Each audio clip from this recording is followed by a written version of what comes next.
बात ईगो की है, सिस्टम की है। मैंने सींचा सारे पैसे वालों को ही टिकट देना, ये बात सच है कि पैसे वालों को टिकट देना इन लोगों की मजबूरियां भी है। तो तकलीफ आपको स्टेट के जो भी नेता हैं उनसे थी या जो हैदराबाद के जो नेता हैं उनसे? जिस दिन पार्टी ज्वाइनिंग होती है उसी दिन ऐलान हो गया, तो ये तो किसी को जाहिर सी बात है तकलीफ।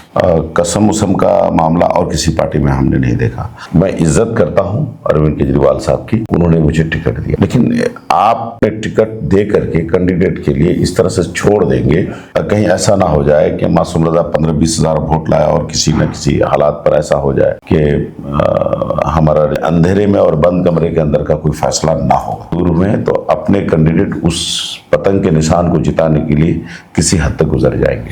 इस बार अगर मजलिस इत्तेहादुल मुस्लिमीन को 7-8-10 सीटें अगर मिल जाती हैं तो कोई हिम्मत कर पाएगा क्या पार्टी छोड़ने को? कि जब भी कोई बागी नेता होता है बाद में अगर वो समर्थन कर देते हैं तो लोग कहते हैं देखिए पैसा लेने के लिए इन्होंने पूरा सिस्टम का किया था, जब पैसा उनको मिल गया तो फिर वो समर्थन दे दिए।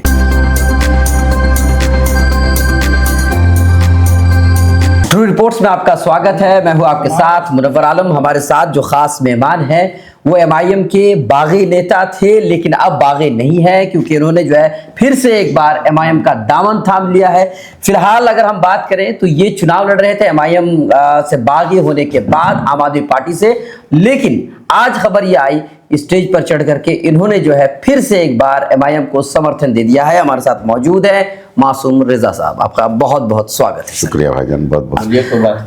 पहला सवाल तो हमारा यही रहेगा सर कि आप नाराज हुए और पार्टी छोड़ करके आपने आम आदमी पार्टी से टिकट लिया, आप चुनाव प्रचार प्रसार जोर शोर से आप कर भी रहे थे, फिर अचानक सर आज 6 तारीख है, 3 दिन के बाद तो चुनाव है और फिर से आप एमआईएम में शामिल हो गए सर। असल संभावना का ही मामला होता है राजनीति में। राजनीति में आपका कदम और आपका आने वाला वक्त तय कर देता है कि आप राजनीति में क्या कुछ कर पा रहे हैं या क्या कुछ कर सकते हैं। बैरिस्टर असदुद्दीन ओवैसी साहब का पिछले दिनों में भी आपने सुना होगा, मैं जिस दिन नॉमिनेशन के लिए गया उनके बारे में बात आई तो मैंने रो दिया। उनका दर्द तो था ही सीने में। मिल्लत के नेता हैं, बड़े लीडर हैं, कुछ गलतफहमियां थी और उन लोगों की भी बड़ी कोशिश रही कि भाई मासूम रजा किन किन बातों से नाराज़ हैं या क्या क्या बातें उनको अंधेरे में रखा गया या मासूम रजा से क्या क्या बातें हो सकती हैं। लगातार वो लोग, जिस दिन मैं पटना से टिकट लेकर निकला था उस दिन मैं जाम में फंसा हुआ था। उस दिन में हैदराबाद के लोगों ने मुझे फ़ोन किया, एक पत्रकार साहब थे, उनके नंबर से फिर फ़ोन आया, मैं रिसीव नहीं कर पा रहा था, तो उन्होंने मुझे बाजब्ता कहा कि मासूम भाई आप नाराज़ नहीं होइएगा, आप फ़ोन नहीं रिसीव कर रहे हैं तो फला साहब आपके यहाँ आना चाहते हैं। मैंने उनको रोक दिया, बल्कि बहुत गुस्सा दिखा करके मैंने रोका। उसके बाद हमारे जो प्रखंड अध्यक्ष जी डॉक्टर तौसीफ साहब वो भी मेरे घर पर आए। मेरी वाइफ बहुत परेशान हो गई, बच्चे परेशान हो गए, हम लोगों के बीच ना इत्तफाकियाँ हो गई थी, लेकिन मैंने लोगों से यही कहा कि नहीं, आप लोगों को सियासत में नहीं पढ़ना है।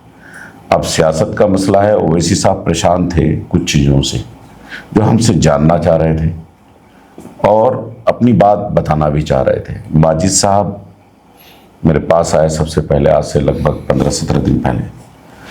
माजिद साहब ने खुल करके हमसे बात की, ओवैसी साहब से बात कराई, तो उस वक्त तो ये बात आई कि नहीं मैं इलेक्शन लड़ रहा हूँ, देखा जाएगा इलेक्शन के बाद क्या होता है।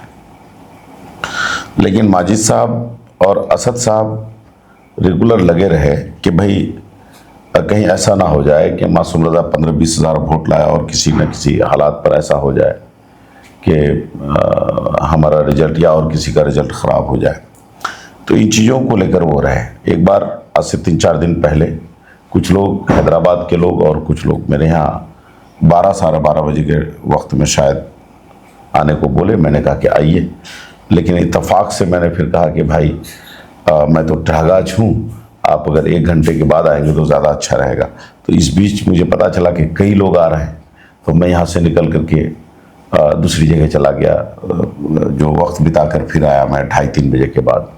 तो ये बातें रही, लेकिन ओवैसी साहब की रेगुलर कोशिश रही। शायद मेरी मेहनत और मेरे साथ जो उनका जो मामलात और लगन, ये सारी चीज़ें होंगी जो रेगुलर वो मेरे ऊपर एक शिकंजा बनाया रखा कि नहीं मासूम साहब से हमारी बात होना ज़रूरी। तो बीती रात सारी बातें हुई खुलकर, और जब खुलकर बात हुई तो फिर बहुत सारी गलतफहमियां भी दूर हुई।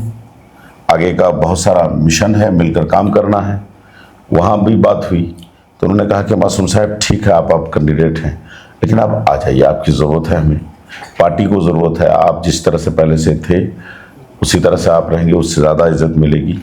बगैर आपके पूछे कोई फैसला नहीं होगा, आपकी टीम को भी फैसला लिया जाएगा, पूछा जाएगा, हम लोग मिलकर रहेंगे। ये अंधेरे में और बंद कमरे के अंदर का कोई फैसला ना होगा। मैंने बैरिस्टर साहब को समर्थन दिया, पतंग के निशान को समर्थन दिया। फिर मुझे ये नहीं मालूम कि अब आगे सामने कैंडिडेट कौन है, और जो करता हूँ खुले मन से करता हूँ, आगे कुछ पीछे कुछ नहीं, वही करता हूँ जो खुलेआम करता हूँ। टिकट बैरिस्टर साहब ने उनको दिया, मैंने बैरिस्टर साहब को समर्थन दिया। बैरिस्टर साहब को नेता माना था, नेता हैं, मान रहा हूँ। गिले शिकवे दूर हुए हैं तो अपने कैंडिडेट उस पतंग के निशान को जिताने के लिए किसी हद तक गुजर जाएंगे। तकाजा आपका अगर इतना ही ज़्यादा है तो आजमा कर देख लेते, आप आजमा कर देख लेते, आते, मैं मान जाता। बात यहाँ पर आइडियोलॉजी की है, बात ईगो की है, सिस्टम की है। मैंने सींचा, जब बात खुल के आती है, इंसान हूँ मैं, मुझे भी बात समझ में आती है, छोटा बच्चा नहीं हूँ। इतने दिन हो गए सियासत में, इतने लोगों को चला रहा हूँ। जब बात होती है तो फिर बात में अगर आपको तकलीफ होगी तो तकलीफ झलकना भी चाहिए, और तकलीफ मेरी झलकी तो अंत तक झलकाया और दिखाया कि नहीं ये तकलीफ है मेरे को सर। और इस चीज को समझे ओवैसी साहब कि नहीं, ये हम लोगों की टीम से गलतियां हुई हैं, हम लोगों की टीम से कि भाई इन्हें एतबार में नहीं लिया गया, इनकी टीम को एतबार में नहीं लिया गया, और उस बात को क्लियर किया कि आने वाला वक्त में इस तरह का कोई फैसला और नहीं होगा। हम लोग जो भी फैसला लेंगे मिल कर लेंगे। सर, तकलीफ आपको स्टेट के जो भी नेता हैं उनसे थी, या जो हैदराबाद के जो नेता हैं उनसे आपको तकलीफ? भाई उस वक्त तो तकलीफ पूरी टीम से थी जी, स्टेट से लेकर के हैदराबाद तक, उस वक्त पूरी टीम से तकलीफ थी जी। और ख़ास तौर से अख्तरुल इमान सबसे ज़्यादा थी, इसलिए कि मैं उन्हीं को देखकर पार्टी में था। भाई वो जहाँ थे मैं वहाँ था, साफ खुल के बात कर रहा हूँ। उनसे ज़्यादा मुझे तकलीफ थी। जिस दिन पार्टी ज्वाइनिंग होती है उसी दिन ऐलान हो गया, तो ये तो किसी को जाहिर सी बात है तकलीफ। आप पार्टी बदलने वाले को रोक नहीं सकते कसम खिला करके। ये जो जेन्युइन किस्म की बात है, आपको झांक कर देखना होगा वफादार कौन है, मेरे लिए काम कौन कर सकता है, आने वाला वक्त में कैसा। इस बार अगर मजलिस इत्तेहादुल मुस्लिमीन को 7, 8, 10 सीटें अगर मिल जाती हैं तो कोई हिम्मत कर पाएगा क्या पार्टी छोड़ने को? वो जान जाएगा कि उधर से टिकट भी नहीं मिलेगा, और यहाँ से अगर हम छोड़ कर जाएंगे तो मुझे हरा भी देगा। अब्दुल्ला सालिम चतुर्वेदी साहब कह रहे थे कि सिर्फ मेरी वजह से ये साजिश रची गई थी कि जो है कस्में खिलाई जाएं ताकि जो है पार्टी छोड़ करके ना जाए, ताकि लोगों को कहने का मौका मिल जाए कसम खाया भी और फिर पार्टी भी छोड़ दिया। नहीं, मैं फिर कह रहा हूँ कि इस पर गौर करना चाहिए मेरे सीनियर्स को, चाहे वो हमारे प्रदेश की टीम हो या सेंट्रल टीम हो। कसम उसम का मामला और किसी पार्टी में हमने नहीं देखा। हाँ, एक जो होता है जेन्युइन किस्म का शपथ वगैरह का जो होता है वो होना चाहिए। शपथ तो भैया हम लोग जो नॉमिनेशन के लिए गए तो वहाँ भी कराया गया, वो एक नॉर्मल किस्म का जो होना चाहिए वो होना चाहिए। सिलेक्शन आपको अच्छा देखकर करना होगा। अगर ये सवाल हम आपसे ना पूछें तो लोग कहेंगे आपने सवाल क्यों नहीं पूछा, क्योंकि जब भी कोई बागी नेता होता है बाद में अगर वो समर्थन कर देते हैं तो लोग कहते हैं देखिए पैसा लेने के लिए इन्होंने पूरा सिस्टम का किया था, जब पैसा उनको मिल गया तो फिर वो समर्थन दे दिए। तो ये इस पर आप क्या कहेंगे? लोग कहेंगे, सवाल भी करेंगे, जाहिर सी बात है। बैरिस्टर साहब के पीछे करोड़ों खर्च करने वाले तैयार हैं, बैरिस्टर साहब घास नहीं डाल रहे। बैरिस्टर साहब ने ये जो 11 साल की मेहनत है उन्होंने देखी है। बैरिस्टर साहब ऐरू गैरू नत्थू खैरू को हाथ पकड़ करके उठा करके स्टेज पर ऐसे नहीं चढ़ा देंगे। बैरिस्टर साहब ने मेरे अंदर झांक कर देखा है। आज भी मैं जो यहाँ तक आया हूँ, इलेक्शन टिकट से लेकर के नॉमिनेशन से लेकर के इलेक्शन लड़ा हूँ, तो अखराजात हुए हैं मेरे। कोई माई का लाल ये अखराजात पूरा नहीं कर सकता। 11 साल का कौन क्या करेगा। ये जो मेरे जो अखराजात हुए हैं ये नहीं कर सकता। ये इलेक्शन के दौरान इलेक्शन के दौरान ये मोहब्बत का खेल है, दिलों का खेल है, मामलात का और एतबार का खेल है। एतबार जिस दिन उठ गया समझो दुनिया ख़त्म। सियासत का सारा मामला एतबार पर है। बैरिस्टर साहब ने मेरे ऊपर फिर से एतबार किया, मैंने उन पर किया।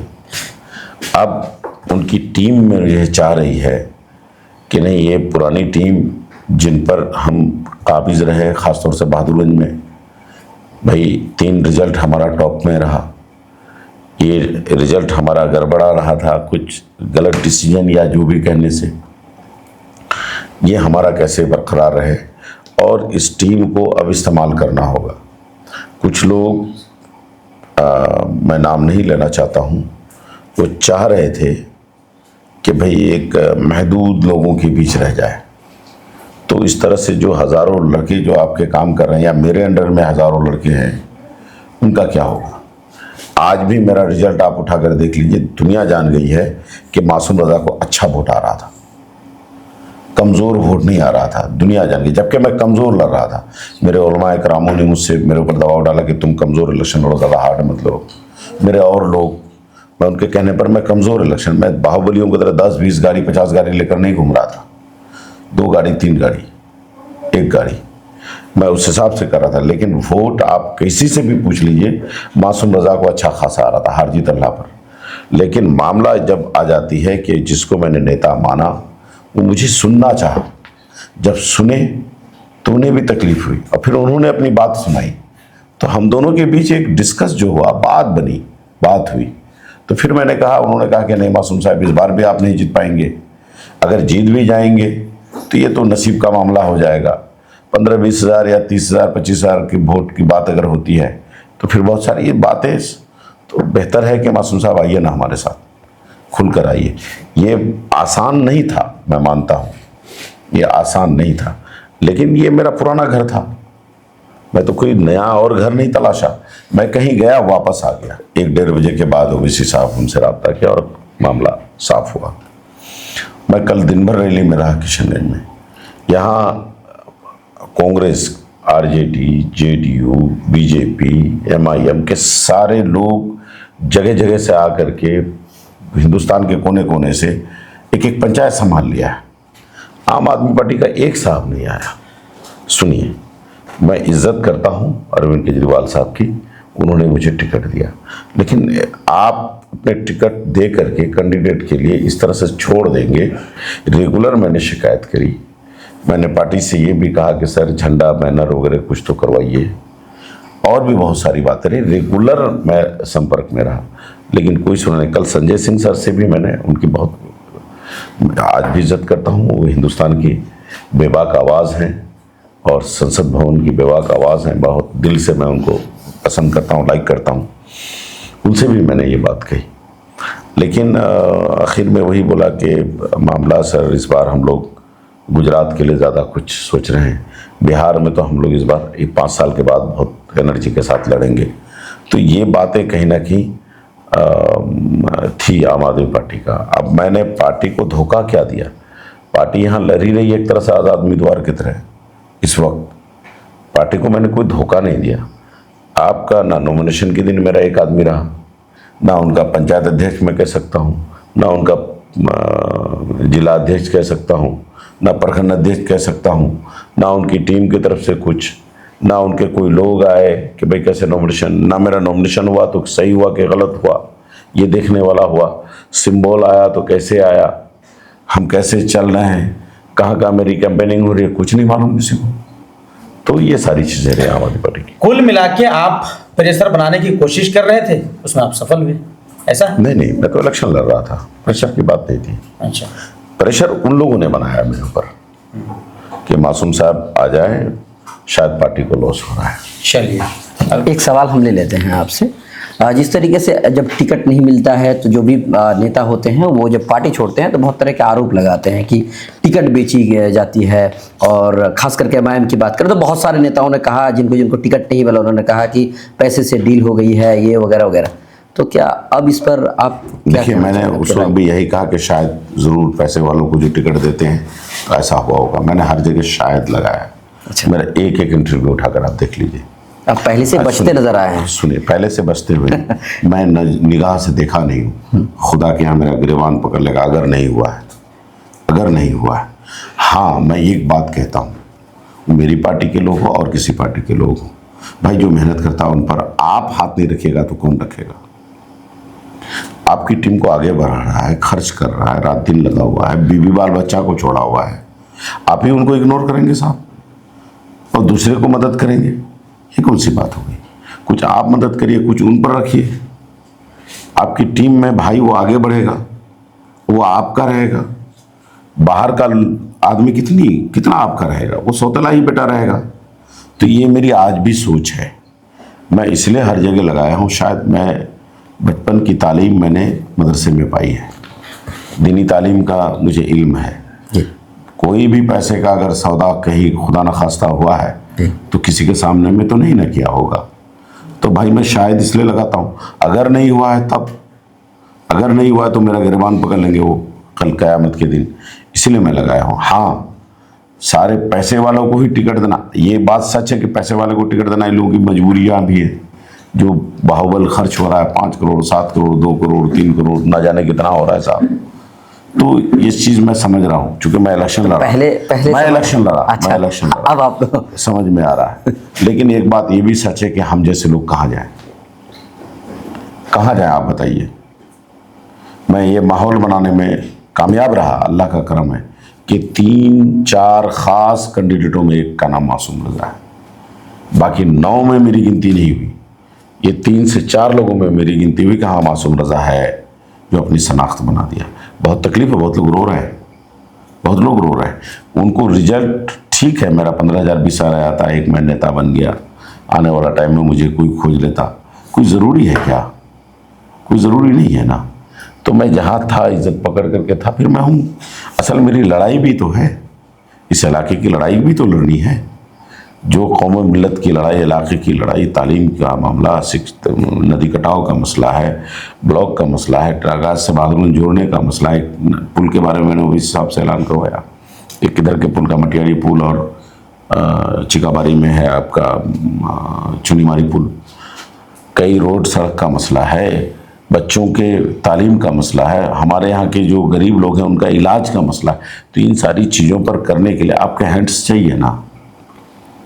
मैं बैरिस्टर साहब को कहूँगा, कल लोग तो ध्यान नहीं दे रहे हैं, मैं उनसे आज भी मेरी स्टेज पे बात हुई कि मासूम साहब हम उस पर कोशिश करके दिखाना चाहते हैं, बोलकर फंसना नहीं चाहते हैं, मुझसे कहा बैरिस्टर साहब ने। तो ये कुछ चीज़ें ऐसी हैं जो आप मिल्लत के ही लीडर से मुमकिन है। दूसरे लोग, आप इतने बड़े लीडर तस्लीमुद्दीन साहब जैसे लीडर अगर बन जाएंगे, जिनके वजह कर साहबुद्दीन साहब जैसी सरकार बन सकती है, गिर सकती है, तो आप करा पाइएगा। तो भाई अपनी एक कौम है, अपना मसला है, अपने लोग हैं, या हिंदू मुस्लिम सिख ईसाई सबको फ़ायदा चाहिए। तो भाई वो लड़ाई जो हम लोग मिलकर लड़ रहे थे, उस लड़ाई के लिए सियासत आगे का मामला भी होना चाहिए। हाँ ठीक है, अरविंद केजरीवाल साहब की पार्टी भी है वहाँ पर, लेकिन कल को उनकी क्या सोच होगी नहीं मालूम। MIM को हम 11 साल सिटी के बाद 2 बार 3 बार टिकट नहीं मिला, कल को अरविंद सर भी अगर नहीं देते तो क्या करते हम। तो ये सारी चीज़ें हैं। एक सिंचाई पार्टी थी, उन्होंने कहा कि नहीं ना मासूम साहब आइए। हर बात, ये हमेशा से मेरी बात रही है कि आप सर हम में से किसी को दे दीजिए, हम में से किसी को दे दीजिए, मैं आपके साथ बना रहूँगा। मैं कभी हार्ड स्टेप नहीं लिया कि मेरे को टिकट नहीं दिया, मुझे टिकट नहीं दिया, मैं छोड़ दूंगा पार्टी। ये कभी मैंने हार्ड स्टेप, अब एक फैसला ही वहीं का हो गया तो वो तो फिर मसला गड़बड़ाना था ही, और वो गड़बड़ाया था। चलिए, बहुत बहुत शुक्रिया।